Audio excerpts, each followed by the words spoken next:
সিলেটের মৌলভীবাজারের শমশেরনগরে বাংলাদেশ বিমান বাহিনীর 52তম নতুন বিমান সেনা দলের প্রশিক্ষণ সমাপনী উপলক্ষে কুচকাওয়াজ ও মার্চ পাস্ট অনুষ্ঠান উদ্বোধন করেন বিমান বাহিনী প্রধান air chief marshal Hasan Mahmud খান।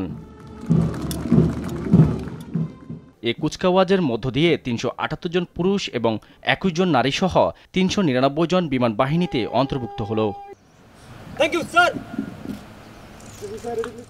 প্রধান অতিথির বক্তব্যে ৭১-এর স্বাধীনতা যুদ্ধের শহীদ ও জুলাই আগস্ট বিপ্লবে হতাহতদের স্মরণ করেন বাহিনী প্রধান।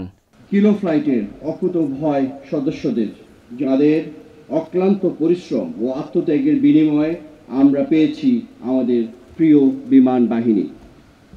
আমি বিশেষভাবে স্মরণ করছি গত জুলাই আগস্ট মাসে বৈষম্য দূরীকরণ এবং সর্বস্তরে সাম্য ফিরিয়ে আনতে প্রাণ হারানো সকল শহীদ ছাত্র ও অন্যান্য সাধারণ ব্যক্তিবর্গকে। আমি আন্দোলনে নিহতদের বিদেহী আত্মার মাগফিরাত এবং আহতদের সকলের দ্রুত আরোগ্য কামনা করছি। দেশের আকাশ মুক্ত রাখার পাশাপাশি আন্তর্জাতিকভাবেও নানা ধরনের সেবামূলক কাজ করার কথা জানান তিনি। বাংলার আকাশ রাখিব মুক্ত, এই মূল মন্ত্রে দীক্ষিত হয়ে কাজ করলেও বাংলাদেশ বিমান বাহিনী দেশের আকাশ সীমার প্রতিরক্ষা ও নিরাপত্তা নিশ্চিতের পাশাপাশি জাতীয় আন্তর্জাতিক দুর্যোগ মোকাবেলা, অগ্নি নির্বাপন, উদ্ধার অভিযান, ত্রাণ সামগ্রী বিতরণ, সেনা ও নৌবাহিনী এবং অসামরিক প্রশাসনকে সহায়তা প্রদানের মাধ্যমে দেশ গঠন ও আত্মমানবতার সেবায় গুরুত্বপূর্ণ ভূমিকা পালন করছে।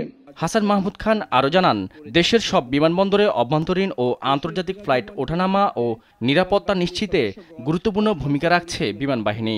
দেশের আন্তর্জাতিক ও অভ্যন্তরীণ বিমানবন্দর সমূহের সকল ফ্লাইটে নির্বিঘ্নে ওঠানামা সহ নিরাপত্তা পরিবেশ ও সার্বিক কার্যক্রম স্থিতিশীল রাখতে গুরুত্বপূর্ণ ভূমিকা পালন করে যাচ্ছে।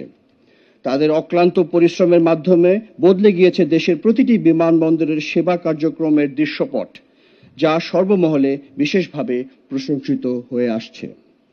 বাংলাদেশ বিমান বাহিনীর এই সকল জনকল্যাণমুখী কার্যক্রম জাতীয় ও আন্তর্জাতিক পর্যায়ে দেশের ভাবমূর্তি উজ্জ্বল করছে। এ সময় বিমান বাহিনীর আধুনিকায়ন ও সদস্যদের দক্ষতা বাড়াতে বিভিন্ন পদক্ষেপও তুলে ধরেন বিমান বাহিনীর প্রধান। বিমান বাহিনীতে 52তম রিক্রুটিংয়ে যুক্ত হল ৩৯৯ জন সদস্য। দেশ এবং মাতৃর টানে আগামীতে দেশের অগ্রযাত্রায় ভূমিকা রাখবে, এমনটাই প্রত্যাশা জানিয়েছেন বিমান বাহিনী প্রধান। মৌলভীবাজার থেকে শাহাদাত নিশাত, দেশ টিভি।